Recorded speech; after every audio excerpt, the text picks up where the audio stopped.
1984, capítulo 9.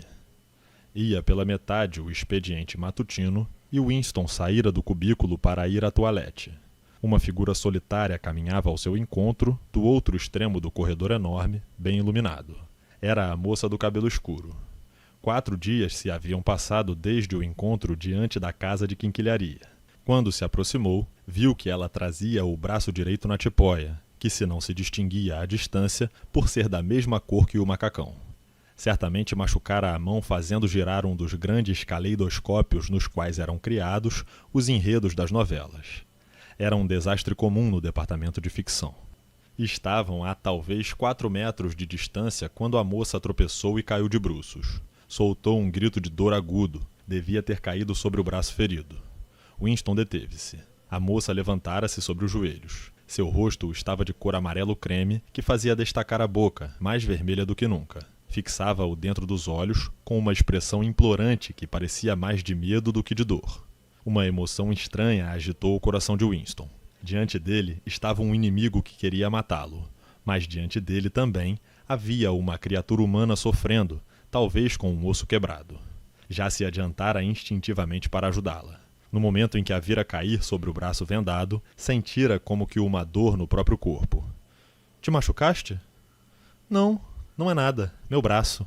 Daqui um instantinho está bom. — Não quebraste nada? — Não, estou bem. Doeu um pouco, mas já passou. Deu-lhe a mão livre e ele ajudou-a a levantar-se. Ela já recuperara um pouco o seu colorido e parecia estar melhor. — Não é nada. Apenas um baque no pulso. Obrigada, camarada. E com isso, continuou na direção em que ia antes, com o mesmo passo decidido, como se de fato fosse nada. O incidente todo mal durara meio minuto, nem isso talvez. Não permitir que os sentimentos se revelem na fisionomia era um hábito que adquirira proporções de instinto, e além disso, tudo sucedera diante de uma teletela. Não obstante, fora muito difícil não trair uma surpresa momentânea, porque nos 2 ou 3 segundos que estivera a ajudá-la, a moça passara à mão dele um objeto qualquer. Não havia dúvida de que o fizera intencionalmente. Era algo pequeno e chato. Quando entrou no mictório, ele transferiu o objeto ao bolso e apalpou-o com as pontas dos dedos. Era um pedaço de papel, dobrado várias vezes. Parado diante do vaso, ele conseguiu, manobrando os dedos, desdobrar o papel. Evidentemente continha um recado. Por um momento, sentiu-se tentado a trancar-se na privada e a lê-lo ali mesmo. Mas seria uma estúpida loucura, como sabia muito bem. Não havia lugar que as teletelas vigiassem com maior atenção e continuidade. Voltou ao cubículo, sentou-se, atirou o fragmento de papel com toda a naturalidade entre outros papéis sobre a escrivaninha, colocou os óculos e puxou o fala-escreve na sua direção. 5 minutos, disse ele consigo mesmo, 5 minutos no mínimo. Dentro do peito, o coração lhe martelava com um barulho de dar medo. Felizmente, estava ocupado com um trabalho de rotina, mera retificação de uma lista de cifras, o que não exigia grande atenção. Fosse o que fosse, devia ter sentido político a mensagem do papel. Tanto quanto podia imaginar, só havia 2 possibilidades. Uma, e a mais provável, era a de que a moça fosse agente da polícia do pensamento, como temia. Não sabia por que a polícia do pensamento haveria de mandar recados daquela maneira, mas devia ter os seus motivos. O que estava escrito no papel podia ser uma ameaça, uma intimação, uma ordem de suicídio, uma armadilha qualquer. Mas havia outra possibilidade, mais louca, que insistia em levantar a cabeça, embora debalde tentasse suprimi-la.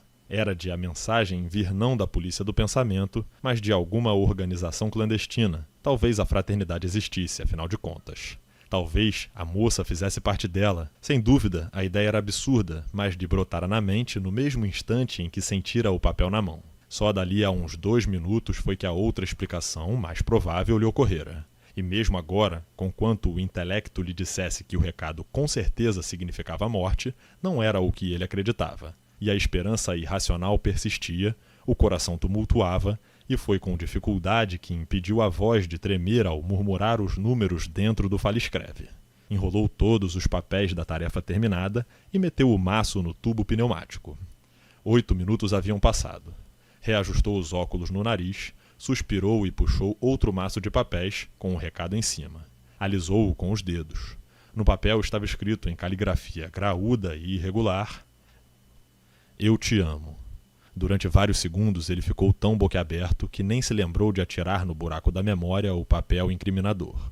Quando afinal o jogou fora, não pôde resistir a uma segunda leitura para se certificar de que eram aquelas as palavras, embora soubesse muito bem do perigo que corria em demonstrar demasiado interesse. O resto da manhã foi-lhe muito difícil trabalhar. Pior que concentrar a mente numa série de servicinhos insignificantes era a necessidade de ocultar sua agitação perante a teletela. Teve a impressão de que uma fogueira lhe ardia na barriga. Foi um tormento o almoço na cantina quente, cheia, ruidosa. Tivera a esperança de ficar a sós uns minutos, na hora do almoço, mas por azar, o imbecil do Parsons viera sentar-se ao lado dele, o fedor de suor quase sobrepujando o cheiro ativo do guisado, e metralhou-o com uma série de comentários sobre a Semana do Ódio. Estava interessadíssimo num modelo em papier-mâché da cabeça do grande irmão, de 2 metros de largura, que a tropa de espiões da filha estava confeccionando para a festa.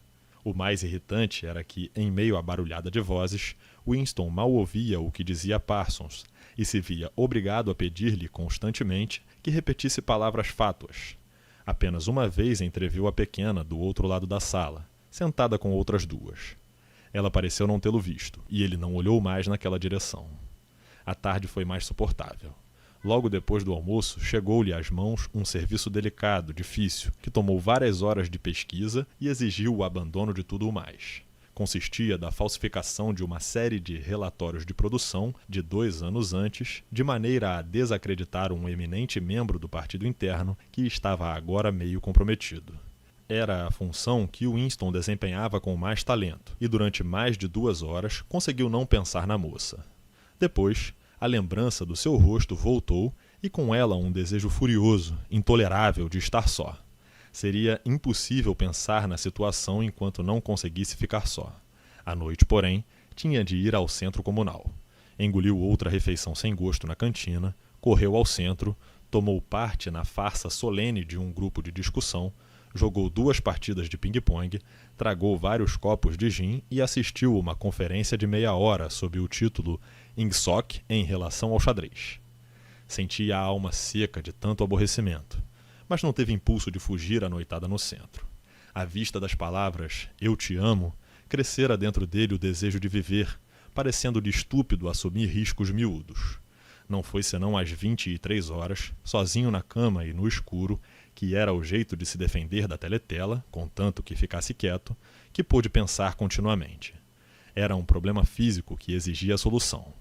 Como entrar em contato com a moça e combinar um encontro? Já não considerava a possibilidade de ser armadilha. Sabia que não era por causa da inconfundível agitação da morena ao lhe entregar o bilhete. Era evidente que morria de medo, como seria natural. Tampouco lhe passara pela cabeça a ideia de recusar a declaração.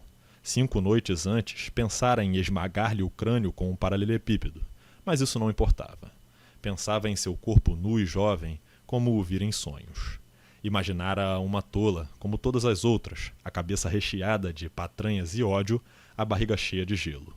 Uma espécie de febre o dominou ao pensar que poderia perdê-la, o corpo jovem e alvo fugindo dele. O que temia, mais do que qualquer outra coisa, era que ela mudasse de ideia, se não fizesse logo por entrar em contato com ela. Mas era enorme a dificuldade física de se encontrarem. Era como mover uma pedra ao xadrez, depois de ter levado mate. Para onde quer que se virasse, tinha a teletela pela frente.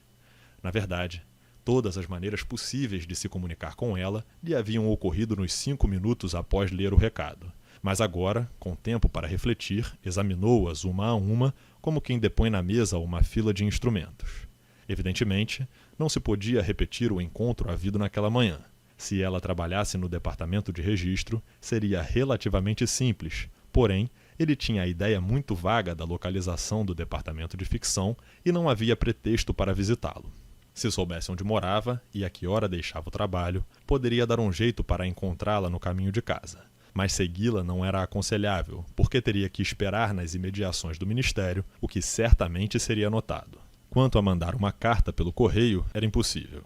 Por um processo que nem mesmo era secreto, todas as cartas eram abertas em trânsito. Na verdade, pouquíssima gente escrevia cartas. Quando, ocasionalmente, havia necessidade de se mandar uma comunicação, Existiam cartões postais impressos com longas listas de frases e o cidadão riscava as que não se aplicavam. Além do mais, não sabia o nome da moça e muito menos o endereço. Por fim, resolveu que o melhor lugar seria a cantina.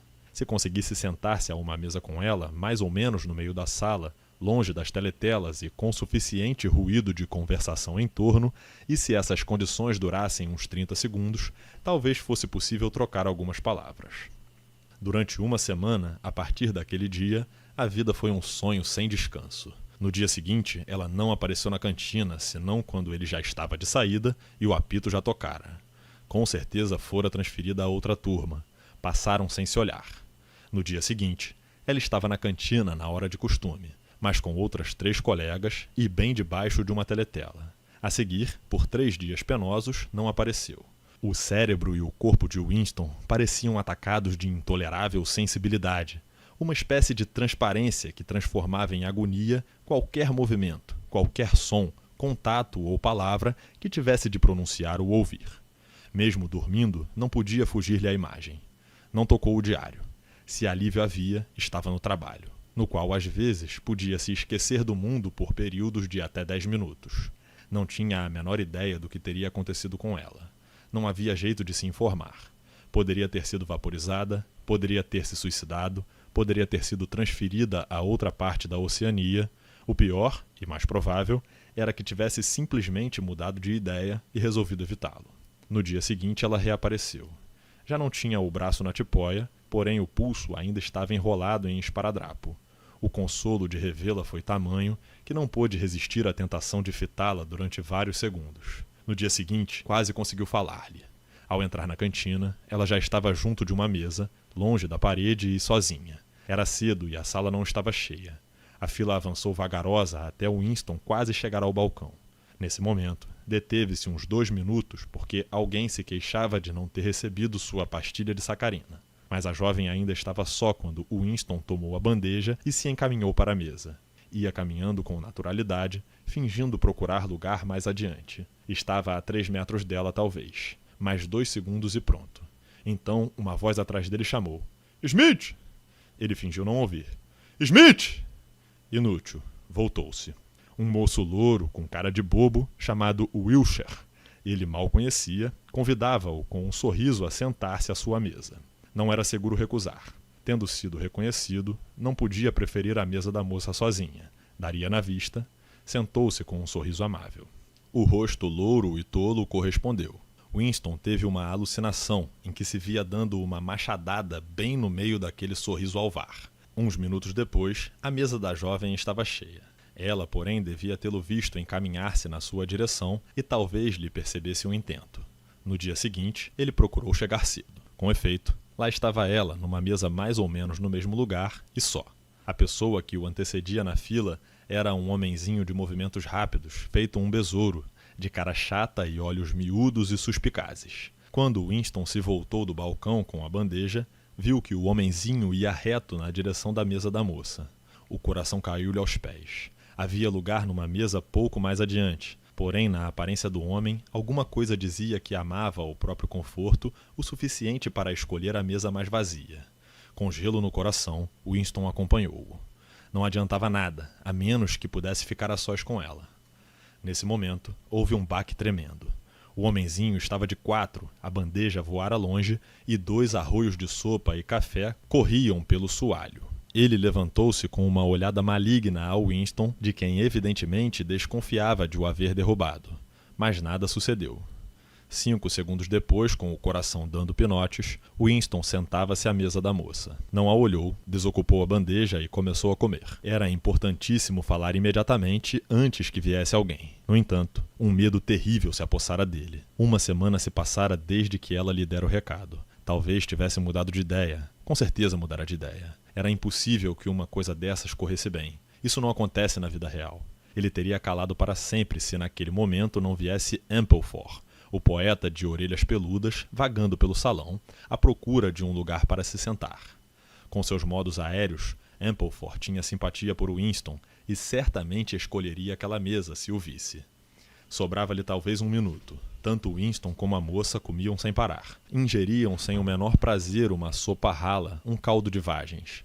Muito baixinho, Winston pôs-se a falar. Nenhum dos dois levantou a vista. Metendo colheirada após colheirada do líquido na boca, trocaram as palavras necessárias, num murmúrio sem expressão. A que horas sais do trabalho? 18h30. Podemos nos encontrar? Praça da Vitória, perto do monumento. É cheio de teletelas. Não importa se houver povo. Algum sinal? Não. Não te aproximes se eu não estiver no meio da multidão. Não me olhes, apenas chega perto. A que horas? Às 19. Muito bem. Ampleforth não viu Winston e sentou-se noutra mesa. Não tornaram a falar, e até onde é possível a duas pessoas sentadas à mesma mesa, uma diante da outra, não se olharam. A moça terminou o almoço rapidamente e se foi, enquanto Winston fumava um cigarro Vitória. Já antes da hora marcada, Winston estava na praça. Deu algumas voltas em torno da base da enorme coluna em gomos, no alto da qual a estátua do grande irmão, voltada para o sul, fitava os céus onde havia derrotado os aeroplanos eurasianos. Aeroplanos lestasianos tinha sido anos atrás, na batalha da pista número 1. Na rua, diante da coluna, havia a estátua de um homem a cavalo que se supunha representar Oliveiros Cromwell. 5 minutos depois da hora, a moça ainda não aparecera. De novo, o medo terrível se apossou de Winston. Ela não viria, mudara de ideia.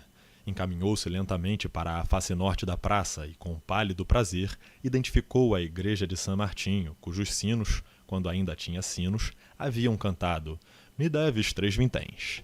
Nesse momento, viu a moça junto à base do monumento, lendo ou fingindo ler uma proclamação que subia em espiral pela coluna. Não era seguro aproximar-se enquanto não se acumulasse mais gente. Havia teletelas por toda parte. Naquele momento, porém, elevou-se da esquerda uma gritaria acompanhada do barulho de veículos pesados. De repente, todo o mundo pareceu convergir para um só ponto. A moça deu volta em torno dos leões, na base do monumento, e juntou-se à massa. Winston seguiu-a. Enquanto corria, percebeu por uns gritos que estava passando um comboio de prisioneiros eurasianos. Já uma quantidade considerável de pessoas bloqueava o lado sul da praça. Winston, que em circunstâncias normais gravitava para a periferia de qualquer aglomeração, empurrou, acotovelou, esgueirou-se, tentando alcançar o meio do povaréu. Dali a pouco estava a um braço de distância da moça, mas de permeio havia um enorme prole e uma mulher quase tão vasta, sua esposa certamente, e formavam impenetrável muralha de carne. Winston forcejou de lado e com um violento empurrão conseguiu meter o ombro entre os dois. Por um momento, teve a impressão de que iam esmagar suas entranhas com as ancas musculosas, mas por fim passou, suando um pouco. Estava ao lado dela. Os ombros se tocavam e ambos fixavam um ponto qualquer no meio da rua. Uma longa fila de caminhões, com guardas de cara de pau, armados de metralhadoras de mão e postados em cada canto, ia passando lentamente. Nos caminhões iam de cócoras muito apertados uns soldadinhos amarelos, metidos em esfarrapados uniformes verdoengos. As tristes caras mongólicas olhavam para fora sem a menor curiosidade. De vez em quando, os caminhões davam um tranco e se ouvia o tilintar de metais. Todos os prisioneiros usavam grilhões. Passaram muitos caminhões atulhados de caras tristes. Winston sabia que estavam passando, mas só os via intermitentemente. O ombro da moça e o seu braço direito, até o cotovelo, se comprimiam contra ele. A face estava tão perto que podia quase sentir-lhe o calor. Ela assumira imediatamente o comando da situação, como fizera na cantina. Pôs-se a falar com a mesma voz, sem expressão que antes, mal mexendo os lábios, um murmúrio que se perdia em meio ao vozerio e ao estrondo dos caminhões. "Estás me ouvindo?" "Estou." "Estás livre domingo à tarde?" "Estou." "Então escuta com cuidado. Tens de decorar isso. Vai à estação de Paddington." Com uma precisão militar que o assombrou, a moça delineou o itinerário que deveria seguir. 30 minutos de trem. Sair da estação e encaminhar-se para a esquerda, 2 quilômetros pela estrada, uma porteira sem travessão superior, um caminho atravessando o campo, uma alameda gramada, uma picada entre touceiras, uma árvore morta coberta de musgo. Era como se tivesse um mapa na cabeça. "Lembras de tudo?" "Lembro." "Viras à esquerda, depois à direita, depois à esquerda outra vez. A porteira sem travessão de cima." "Sim." "A que horas?" "Às 15, mais ou menos. Talvez tenhas que esperar. Chegarei por outro caminho. Decoraste tudo? Decorei. Então dá-o fora o mais depressa possível. Não seria preciso dizê-lo, mas por um momento não lhes foi possível se livrar da multidão. Os caminhões continuavam passando e o povo insaciável queria olhar. No começo, algumas vaias e assovios tinham soado de membros do partido ali presentes, mas não havia durado muito. A emoção geral era de simples curiosidade. Estrangeiros, fossem da Eurásia ou da Lestásia, eram considerados animais estranhos. Literalmente, não eram vistos nunca a não ser como prisioneiros, e mesmo como prisioneiros, não eram vistos senão de relance. Nem se sabia o que lhes acontecia. Além de alguns enforcados como criminosos de guerra, os outros desapareciam, presumivelmente em campos de trabalhos forçados. Aos rostos redondos dos mongóis se haviam sucedido faces de tipo mais europeu, sujas, barbudas e exaustas, de zigomas salientes. Seus olhos às vezes fitavam os de Winston com estranha intensidade e se afastavam. O comboio terminava. No último caminhão vinha um velho, o rosto coberto de cabelo grisalho desgrenhado, viajando de pé com os punhos juntos, cruzados diante do peito, como se estivesse acostumado às algemas. Era quase chegado o momento dos dois se separarem. Mas no último instante, quando a multidão ainda os prendia, a mão da moça procurou a de Winston e apertou-a ligeiramente. O aperto de mão não durou nem 10 segundos e, no entanto, pareceu que as mãos tinham estado juntas longo tempo. Ele teve tempo de aprender todos os detalhes daquela mão. Explorou os longos dedos afuzelados, as unhas bem feitas, a palma calejada pelo trabalho duro, a carne macia do pulso. Decorou-a pelo tato e soube que a reconheceria se a visse. No mesmo instante, ocorreu-lhe que ainda não sabia a cor dos olhos da moça. Deviam ser castanhos, mas não raro, gente de cabelo escuro tem olhos azuis. Voltar a cabeça e olhá-la seria uma loucura inconcebível. Com as mãos se apertando, invisíveis em meio aos corpos, os dois olhavam firmes para a frente, e ao invés dos da moça, os olhos do velho prisioneiro fitaram melancolicamente Winston por entre as grelhas de cabelo encanecido.